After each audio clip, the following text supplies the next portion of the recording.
Don't you like us kind of talking when we're going live? We're just yeah, I say, who's our hero, and do you ever really stop and think about, are you the hero in your own life? And that's been kind of a theme that I think I'd like to take for today. So you guys ready to kick off the Afterglow recap podcast, gents? I am so ready for Afterglow. Because I feel glowy. Let's do this. I want...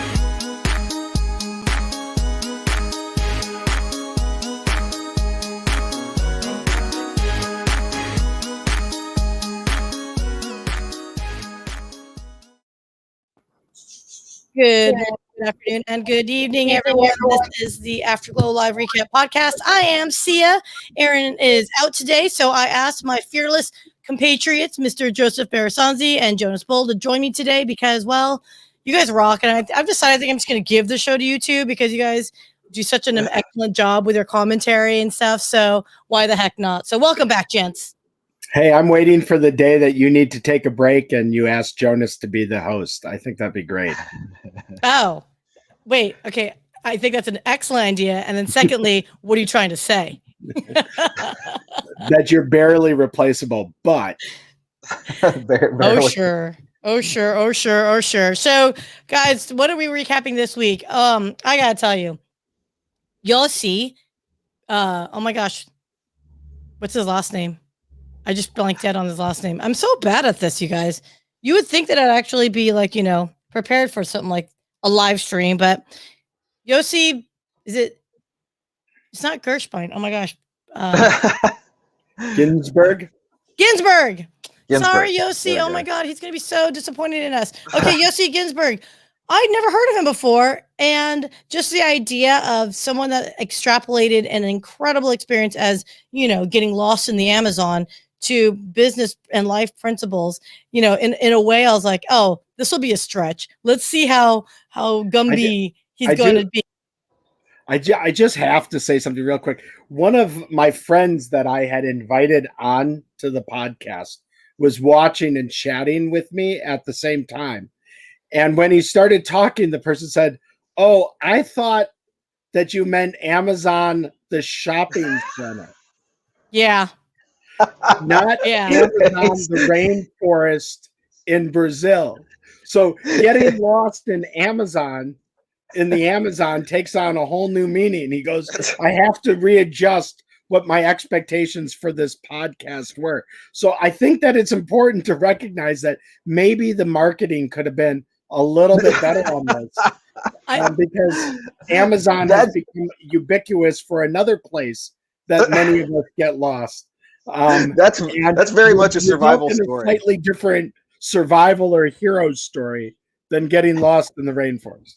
Well, that's funny because when I had actually written it up and my post linked up right up, I said rainforest because I knew darned well people would be like, "You got lost in a warehouse?" Like, okay, are we being facetious or what? No, just like me, he got lost in the recommended for you page. Yeah. People really buy those things together? No. But it's fun to look at. We were talking about an individual who was on a kind of a spiritual identity crisis who went to the Amazon rainforest, and there was an accident, a tragedy. He got separated from his crew, the people he was with, and ended up for several weeks wandering and trying to save himself in an ecological environment that was completely unfamiliar to him and very unforgiving to folks who don't really fit in. Huh. That's very interesting. So let's jump in and let's talk about that then. Because I have to say, when he initially was talking about some of his bullet points, I was not agreeing with him. I was like, I'm not quite sure how I feel about this at this moment in time. And so one of the things that kind of bothered me at first, but then he walked me through his logic and then I got it, which was you want a monopoly, but it's not competition.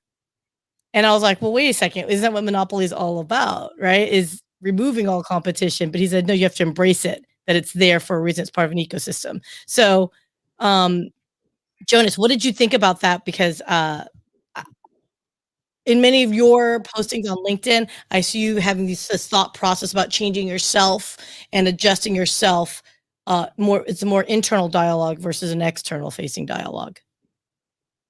Right. Well, and it's, from my perspective, it's not just about changing yourself, but it's about starting the change with yourself. But from, talking about the monopoly, I was like you. When I first said that, I've said, okay, well, he obviously didn't go to the same business school that I did.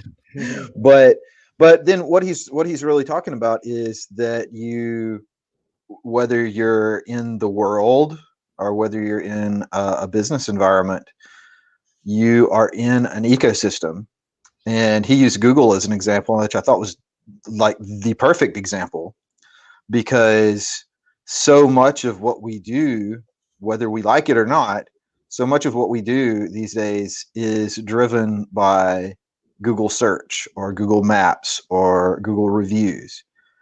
Okay, so in a lot of ways, and there is an action against Google right now about monopoly power. But on the flip side of that, Google doesn't exist without all those businesses that they do reviews for, without the websites that they link you to. It's very much an ecosystem that has to work together. Let's just interrupt real quick. What's Google's product? Google's product is us, right?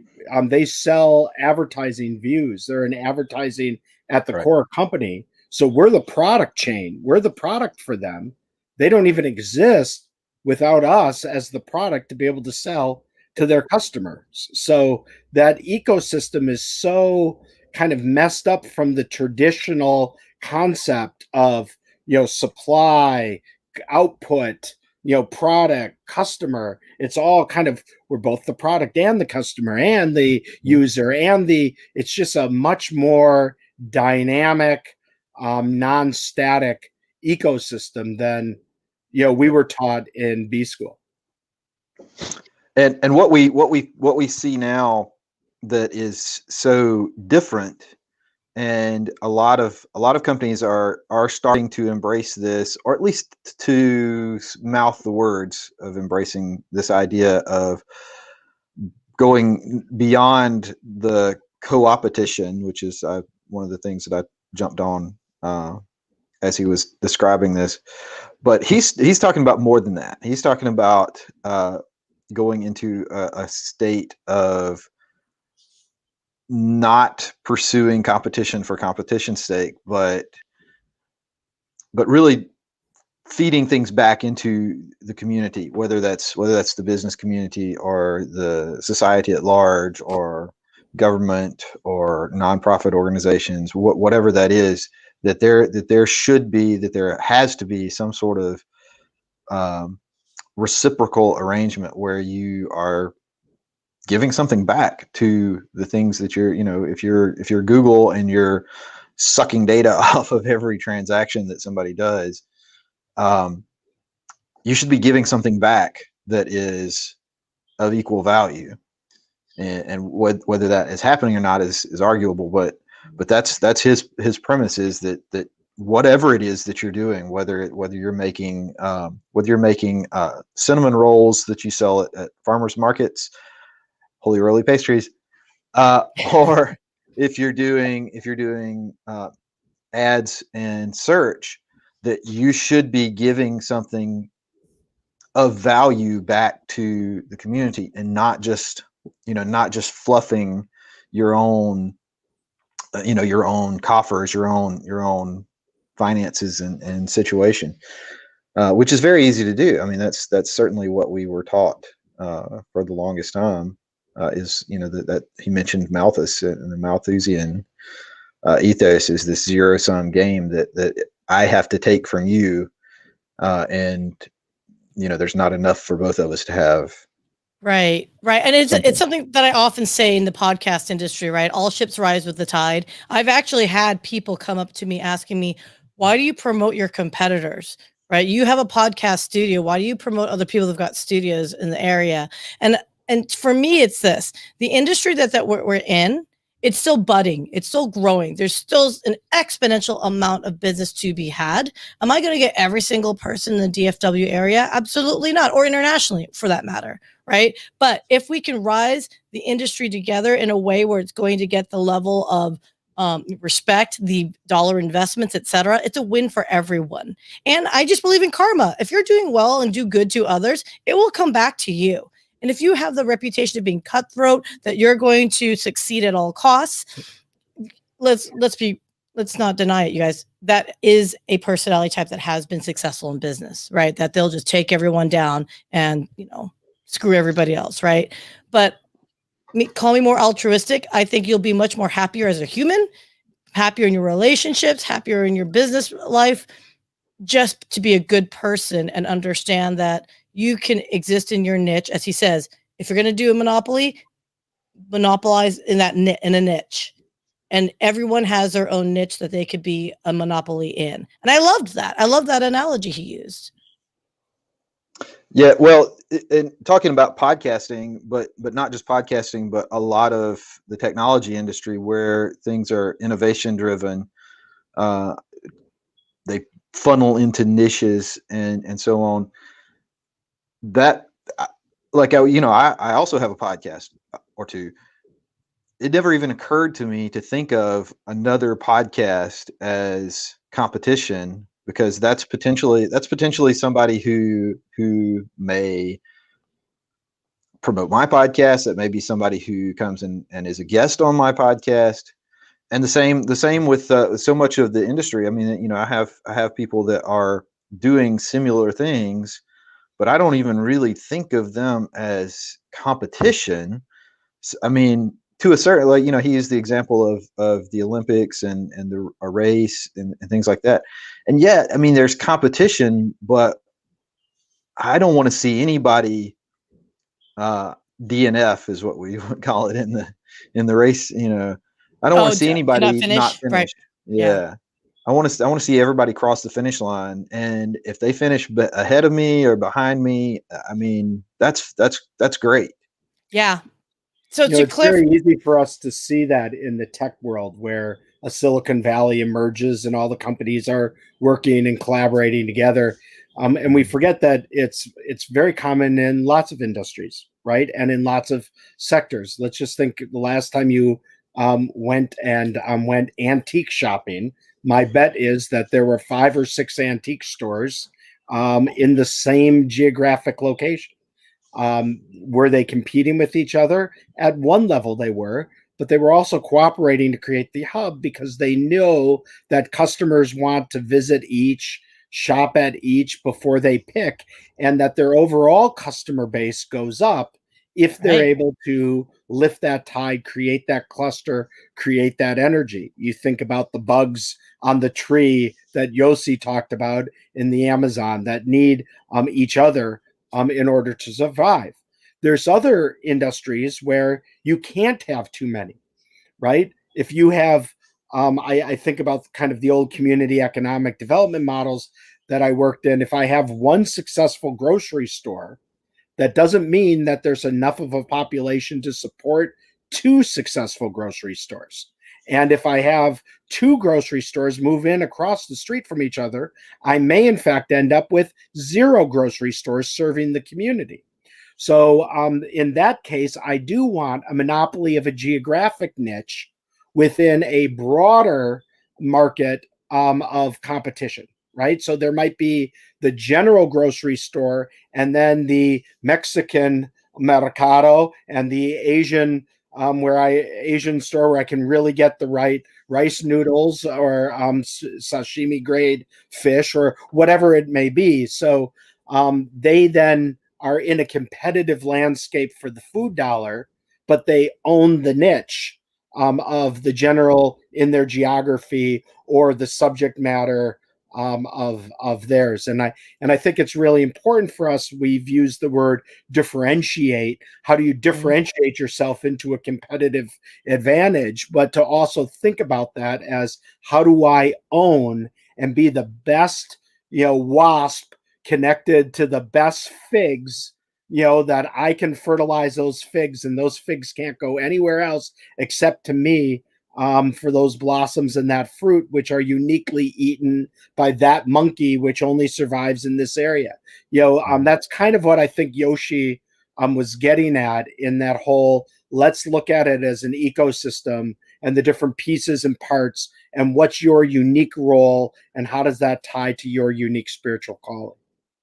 Oh, That go ahead, Jonas. that brings up one of what I kind of think of was the elephant in the room that he brought up yesterday, and it was important. An Amazon animal that we could use instead of elephant. That would Okay. be The snake. Huge. Well, let's say the jaguar, because The I huge think black that's appropriate. jaguar in the room. All right. Yeah, because he said repeatedly, that that sometimes you have to kill something, and if you do, you need to do it efficiently. And that was a snake analogy, right? He was climbing up a tree. He was starving, and he saw a fruit that he wanted, and he didn't realize there was a snake in the tree hissing at him and like kind of lunging at him. And so what he did was jumped off the tree, took a tree branch, flung the snake off, knowing full well it was the most venomous snake in the world, and then he quickly pounced on it and killed it. Now he did that out of self-preservation. And ate it. And he ate it. So he did it out of self-preservation as to not get bits, right, and die. But he also did it to eat it. Turn. Well, I mean, okay, yeah, it was. And by the way, snake, I'm sorry, it was making my stomach turn. Talk about storytelling, though. The man knew how to set the scene. I mean, and that was the other thing too with all these speakers that we have. If you know how to set the scene, you know how to grab the audience immediately and get them immersed into your moment in time. So at that moment in time, he was clinging on the banks of the Amazon River, and he just lost all his friends, lost all his equipment. He had nothing. And he literally went down the details. No guns, no food, no shelter, just clothes on his back. No way to communicate. And then when he talked about ripping open the skin and chewing, I was like, okay, well, I think I got the point. At the same time, he did that on purpose and intentionally, because when you are in business, sometimes you have to make that decision. And his whole point of it was this: if you're going to have to kill, then do it quickly. And he said, in nature, all animals, when they do have to hunt, they do it quickly. They don't ever torture that other animal. They don't just fling it like a cat might. But cats don't necessarily eat never seen my house cat kill a mouse. Then clearly, yeah. Well, in general, it is a quick. I do want to throw out, this is after GLO, and I know our advertisement for GLO is at the end, but Yossi's really one of our first non-US based speakers, right? Yes. And it is Global Leaders Organization. And Michelle and others in leadership are working hard to expand our speaker series on every Thursday to include non-Western, non-US based speakers. So the storytelling model was also very different, right? It wasn't the traditional, here's your 5 bullet points that I've organized with the first letter forming an acronym kind of speaker, So I know that it took folks a little while to like put that aside, put their notes aside that they're used to writing what the key points are, and kind of listen to the narrative and let him unfold a much more complex story, a much more complex offering for us, which we've just hinted at. I think one of his big narratives that I think the three of us liked was the whole narrative around the hero, that he knows that his type of story sets himself up to be seen as a hero, and he was slightly uncomfortable with that, but he also embraced it. And you kind of got us really solid in that with your question, Syya, to him directly. Well, I mean, look, not everyone can be a hero, right? If you think about it, he's a very gregarious adventurer. I mean, he is an adventurer by definition. He's out there, doing what he does, traveling the world. But not everyone's going to have that. Not everyone's going to be that person that jumps off a plane. So I asked him, hey, well,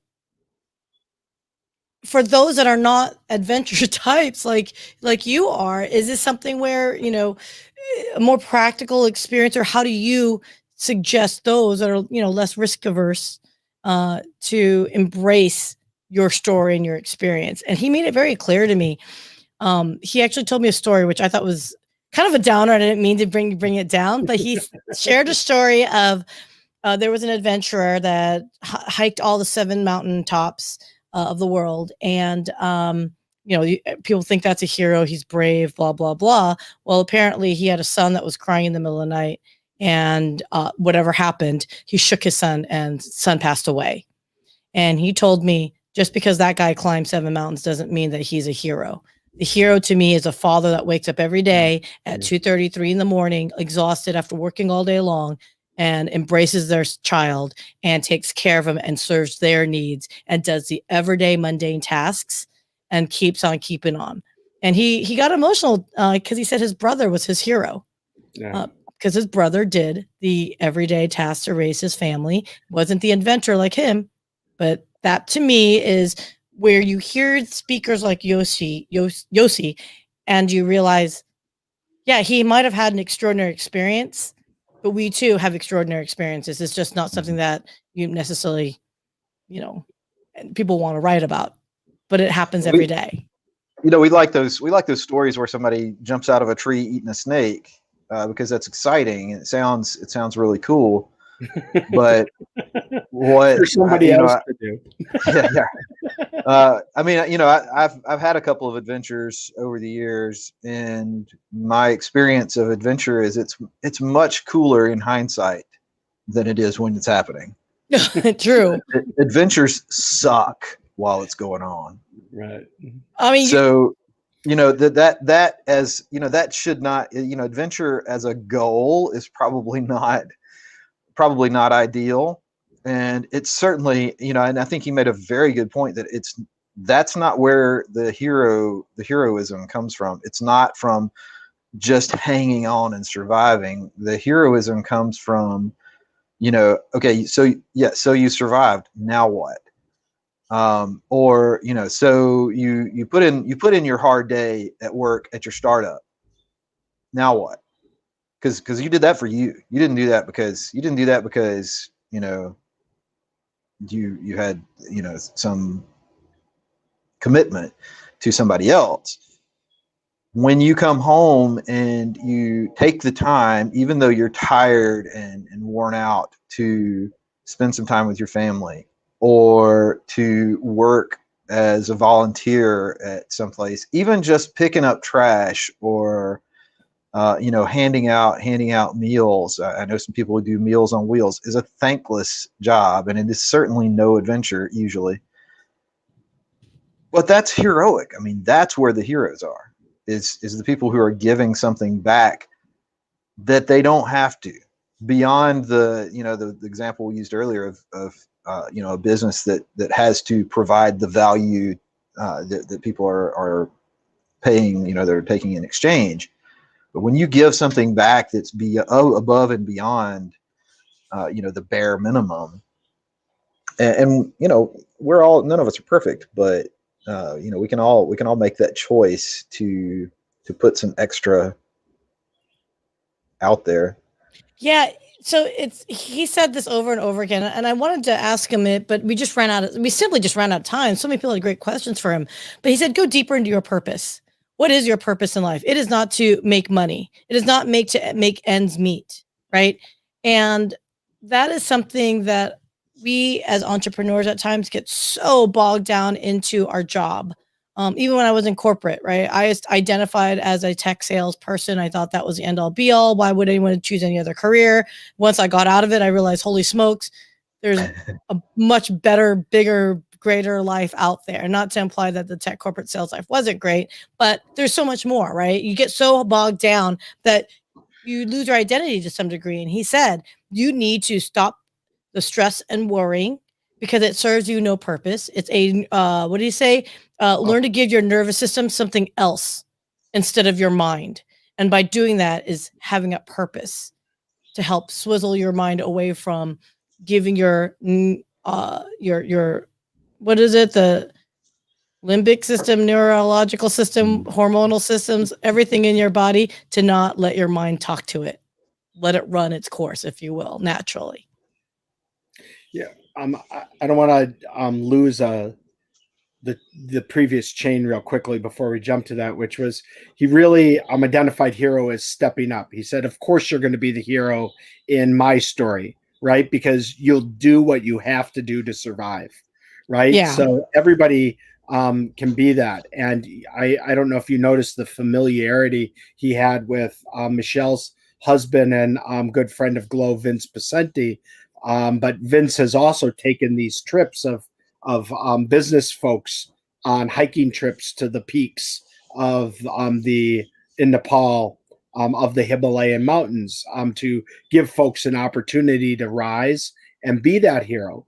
And in the process, Vince talks about the everyday heroes, and has written and spoken on that. And we should probably bring him in to just talk about that concept of where in your day-to-day life, in your day-to-day business, you can step out of the routine, step out of the expected, and do the unexpected, which is defined by grace and by incredible empathy to another, and become the hero of that, in that story. So bringing back to how Yossi had said it, it was, are you being the hero of your own story? And, and as he said that and was thinking about that, I was like, well, there's some people who are a little too much of the hero of their own story. I'd like them, to step back a little bit. There's the folks that need a theme song every time they walk into a room. But I was thinking, we also all have kind of these story arcs, right? There's the hero's journey. And where are we on our own hero's journey? We do not always have to be at the climax of that story, right? There's other parts, there's other components of that hero's journey. There's always the portion of the story where the hero is exiled, right? And then has to return. So maybe you're at a stage of being exiled in your own hero's journey, is in the hero of your own story. But I think it comes back to that idea of, yes, we will all rise to the circumstances that we're in. You've got 4 kids. We're missing Erin today. She has 3, right? Kids. She's 2. Well, if you count her husband, I guess it would be 3. Yeah, 3, right? That she's always going to rise to that occasion and do what it takes, to do that. But when we really become the hero is when we step out of that routine and are able to reach out, connect to somebody else, and add so much as a hero to their experience and their story. Oh, like I could keep talking about this guy. I gotta tell you, he needs to come. He actually said he's going to come back to Dallas at some point. So should we bring him on for like version 2.0, the rest of the story? Well, I actually unabashedly in the VIP section, I just said, "Hey, look, I'm a podcast producer. Can I get you on my client's podcast, please?" And he's like, he didn't say yes or no. In fact, I think Vince cut me off. Like, what are you pitching him? But I was like, but and you're like, wait a second, this is GLO. We're allowed to pitch people. Yeah, that's the point. Yeah, no. But it was funny because at the end, Yossi was so gracious because he goes, I want to connect with all of you. If anyone has any questions, just reach out to me. I feel like we're a family, and I feel that whenever I can do to help you, let me help you. And I'm just like, so can I get you on some podcast? I didn't say it out loud. But, 10 o'clock on Thursday. Exactly. No. So, so Paul, Paul DeLegro, I see you on there. I'm getting you on his show. Damn it. Okay. So one thing I want to leave, parting words of Yossi. Is it Yossi or Yoshi? I couldn't. Yoshi. Is it Yoshi? Okay. Because. Okay, people we have to bring it back just so that we can, become more culturally literate in our pronunciation. So I thought it was Yoshi as well, but anyway, okay. So Syya, I have to do it since Erin isn't here, and it's 10:29. So this was all part of GLO. Why don't you tell us all about GLO? I was about to, but I want to leave one final thought on Yoshi, and I got screwed up on his name. Okay, ready? His final parting thought, and I really love this quote, and I'm going to write it up again on LinkedIn here, is it was a gentleman, Abraham Maslow. He says, what one can be, one must be. And I want everyone to think about this one and chew on it, because that is so it's 6, 7, I can't count, 7 words, but it's so thick as far as like, think if you just chew on each word. What's that thing? Is it called Spartan when it's sardonic? There's a lot of meat in this 7 word statement. So what one can be, one must be. And Yossi lives by it. And that's what he wanted us to think about and live in our own lives as well. So if you don't know what I'm talking about, kindly go to withglo.com. This is a Global Leaders Organization production every week for the Business Acceleration 2.0 series. And Yossi was extraordinarily amazing. You will find him on YouTube for a limited time, as well as on Facebook under the Global Leaders Organization page. Or if you really just want to get access to all these wonderful speakers like Yossi at any given time in the archive, sign up with withglo.com. There is a basic membership for free. But if you want the full value of everything that we're talking about, our community page, access to capital, the marketplace, I mean, Joseph is king of the capital side of it. So for those that are always asking me, well, I'm thinking about, revenue and growing it. Well, Joseph can talk to you about that. So one last thought on this is next week, Kent Billingsley is joining us July 15th. For those in the Dallas-Fort Worth area, if you are interested in seeing it live and in person, please let me know. Hit me up on LinkedIn. You know my name, Syya, and I will get you access to that. It is limited seating, first come, first serve basis as far as RSVP. So join us July 15th in the DFW area so you can see the live taping with Kent Billingsley and Michelle in studio. Final thoughts from my friend. It's a lot of fun in person. It is a lot of fun in person. So Joseph and Jonas, any final thoughts that you'd like to share for yourself and thoughts on Yossi or anything about GLO and why you love it so much and why it's amazingness? Jonas? GLO is amazing. You get a lot of contact with some really amazing people, and that alone is worth it. But the access to capital, and not even that, but just the access to people like Joe, who can help you understand where you are in your capital raise or in your business cycle is immense value. And anybody who is listening right now that is planning on raising capital in the next 6 months, time to start is now. And I urge you to log on to withglo.com, become at least a basic member, go to the capital section, fill out the form so that you and I can start working and make sure that you're successful.